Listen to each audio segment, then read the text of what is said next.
3 कानून पास किया है अभी 2020 में।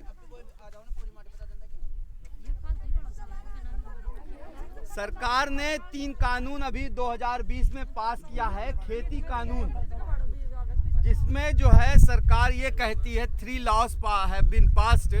First law is farmer produce trade and commerce, that is for the protection and facilitation. The second law is farmers empowerment and protection, that is facilitation of that agreement of the assurance price farmers service act. And the third is essential commodity amendment act. These 3 law has been passed in 2020. अब आपको तीनों law के बारे में बस इतना कहूँगा। पहला लॉ है जो हमारी प्रधानमंत्री जी कहते हैं कि उसके हिसाब से आप, जैसे आपकी मंडी है यहाँ पे, वहाँ पे जो भी धान अगर आप उगाते हो उस मंडी में बेचने जाते हो ना, उनका कहना है कि अब आप कहीं भी किसी भी मंडी में बेच सकते हो। इनका कहना ये है कि एक गाजियाबाद का जो किसान रहेगा वो गाजियाबाद की मंडी में ना बेच के नोएडा की मंडी में बेच सकता है। एक जयपुर का जो है किसान जो है जयपुर की मंडी में ना बेच के वो बेंगलोर में जाके बेच सकता है।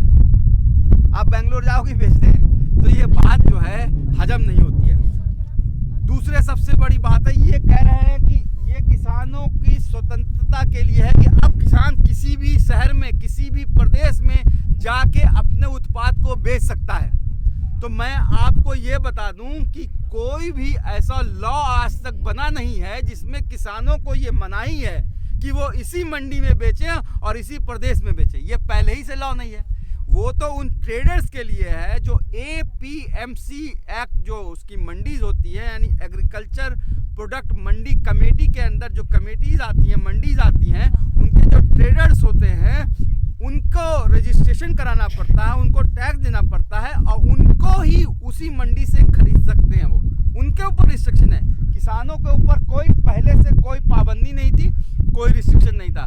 तो ये मेरी लॉ समझ में नहीं आया। दूसरा सबसे बड़ा इस लॉ में जो खामी की बात की जाती है कि वो अब जो है इन्होंने, सरकार ने ये कर दिया है कि प्राइवेट लोग अपनी मंडी बना सकते हैं।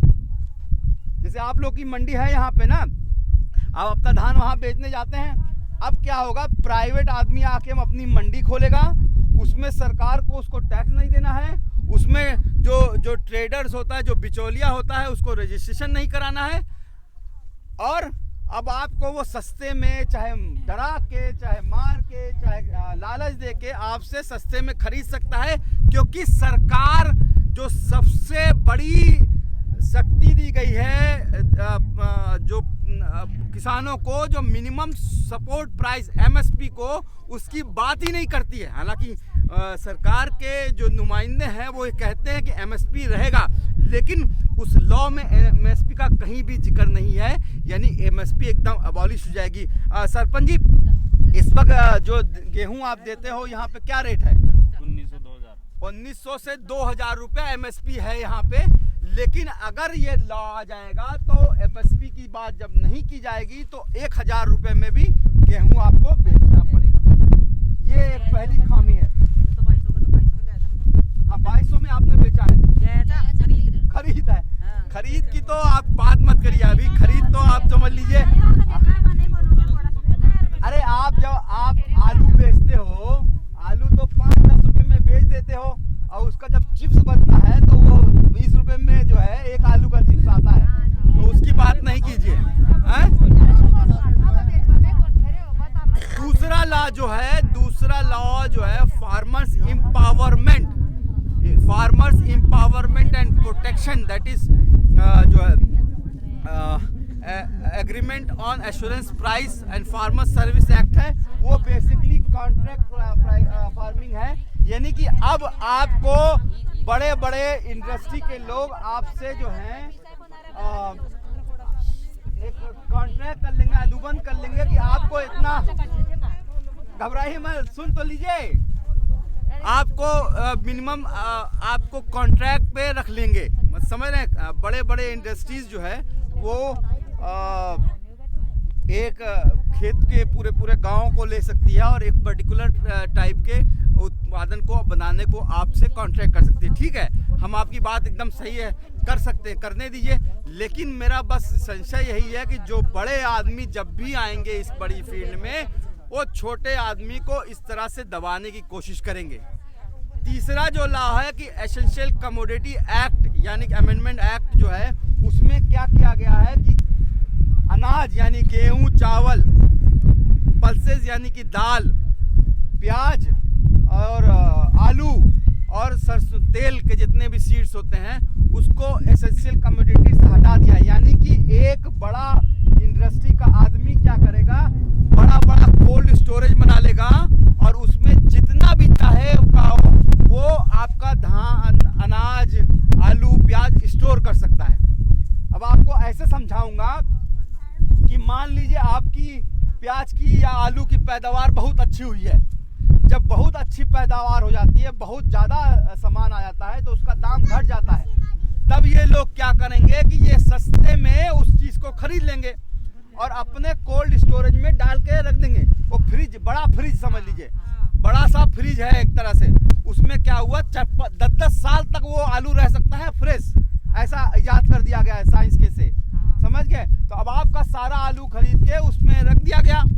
अब आपको 1 साल 2 साल वो वेट करेंगे। जब जिस साल ऐसा होगा कि आलू और प्याज पैदावार नहीं हुई, मान लीजिए सूखा आ गया, मान लीजिए बाढ़ आ गई, उसकी वजह से आपकी पैदावार नहीं हुई, तब ये अपने गोदाम से निकालेंगे और महंगे दाम में बेचेंगे।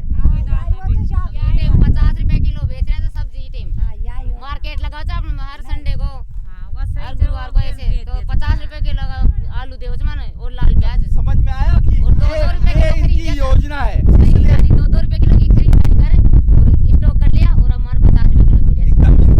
ये समझ पा रही है आप भी। आप बताइए इनको, यह बात ही हो रही है सब्जी की, हकीकत में बात है। आपको एकदम सही आपने बोला, यही बात कह रहे थे, सही कह रहे थे, मैं थोड़ी कह रही बात इन्होंने सही कही है कि 2 रुपए का सामान खरीद के फिर आपको ही अगर खरीदना होगा, आपको ही खाना होगा आलू प्याज, आपको ही 50 रुपए में बेचा जाएगा। ये प्रॉब्लम है। तो मेन हमारा जो विरोध है कि वो जो MSP है यानी कि मिनिमम सपोर्ट प्राइस है, उसको एबॉलिश कर रहे हैं। दूसरा जो है, आप जो है ये कह रहे हो कि एक आदमी कहीं भी बेच सकता है, तो वो पहले भी बेच सकता है। हमारा ये कहना है कि आपको APMC को ही सुधार लाना है। मंडियां जो है हर विधानसभा, 543 लोकसभा है, पर हर लोकसभा में एक मंडी बनाई जाए। 543 लोकसभा है, 543 लोकसभा में मंडियां बनाई जाए और उसके बाद 4125 विधानसभा है पूरे भारत में। हर विधानसभा में एक मंडी होनी चाहिए।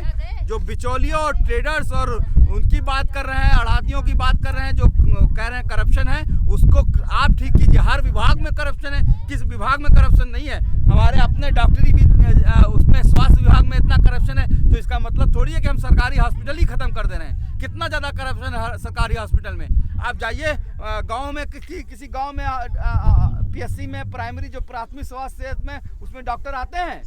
डॉक्टर नहीं आते हैं, वो अपना जो है शहर में प्राइवेट प्रैक्टिस करते हैं। कितना करप्शन है, लेकिन उसको खत्म तो आप नहीं कर रहे हो। इसी तरह से मंडी को आप खत्म नहीं कर सकते। हमारी 2 ही डिमांड है कि आप APMC को और अच्छी तरह से लागू कीजिए, हर विधानसभा, हर लोकसभा क्षेत्र में हो। और दूसरे जो है क्या कहते हैं, मिनिमम सपोर्ट प्राइस का एक लॉ बनाइए। सिर्फ बातों से काम नहीं चलेगा। धन्यवाद, थैंक यू।